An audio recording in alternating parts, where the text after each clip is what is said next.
ভাই আমি এই জায়গায় আপনার জন্য ভাই 7টা পর্যন্ত অপেক্ষা করছি। আমি আপনার বলি আপনি 20টা পর্যন্ত অপেক্ষা করলো, আপনি ওই যে যেটা চিন্তা করেন ওইটা কখনো হবে না।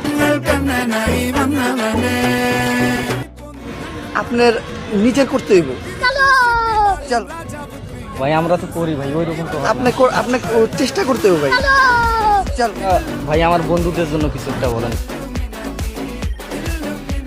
ভাই। আমি আপনার কি বললাম, আপনি যেটা বুঝাইতে বললাম আপনি শেষে আবার ওটাই করলেন। আপনি এই ভিডিওতে আমি কইলাম না, আমি আপনার বলি এই যতটুকু ভিডিও করতেন হয়তো এটাই ভাইরাল হইব। কে লেগে জানেন, আমি এগুলো কইছি লেগে ভাইরাল হইব। ঠিক আছে, আপনি আগে এই মেন্টালিটি বন্ধ করতে হইব। আচ্ছা ভাই।